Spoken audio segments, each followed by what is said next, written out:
Bonjour, Laurent Schirling, Atro. Je vais vous présenter mon livre. Alors, pour me présenter, l'écriture a toujours été quelque chose qui m'a suivi, un canal d'expression qui me permet de développer des univers, des personnages, des intrigues. Alors, j'écris beaucoup, en seul ou en groupe.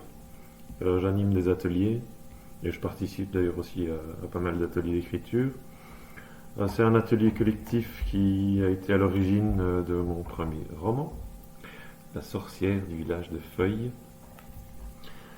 que j'ai ensuite, après l'atelier, écrit et auto-édité. Alors le deuxième tome est à l'impression Benjamin, La sorcière du village de Feuilles, tome 2. Et je vous propose de vous en lire un extrait. S'il y a une couleur que Benjamin adore, c'est le jaune. Le jaune de l'œuf, par exemple. Ce petit globe enclavé dans le blanc, une fois cuit au plat. Jaune foncé, luisant, rond comme un soleil qui brille au milieu d'un nuage cotonné. Alors, l'assiette de Benjamin devient une parcelle de ciel d'été, un morceau d'immensité, posé là, sous son nez. Il fait doucement glisser le nuage du bout de son doigt.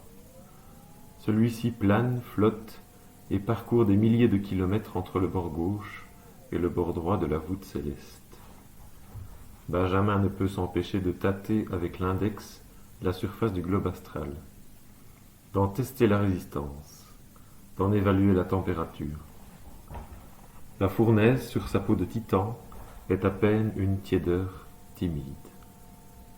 Benjamin, quand cesseras-tu de jouer avec ta nourriture? T'es-tu seulement lavé les mains? Le titan sait alors qu'il est temps de replier le doigt et de saisir sa fourchette. D'un coup sec, précis, il perce la peau de l'astre. Il contemple le liquide doré qui s'en écoule doucement et se répand sur le blanc. Il utilise les pointes de métal pour étaler le jaune sur toute la surface du nuage. Celui-ci prend une teinte de crépuscule, et dans le ciel de l'assiette, le soleil a disparu.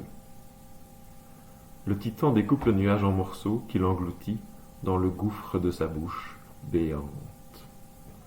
Très bien. Mange le reste maintenant. Sinon, pas de dessert, tu sais bien. Y a-t-il un autre nuage dans la poêle en fond posé au milieu de la table? Si c'est le cas, pas besoin pour son père de lui faire miroiter des sucreries pour l'inciter à terminer. Benjamin se dépêche de vider son assiette pour pouvoir, encore une fois, procéder au rituel du jaune d'œuf. Merci. Donc ce livre pour le tome 1 est déjà disponible dans les librairies de la région de Traux et de Liège. Le tome 2 sera disponible bientôt.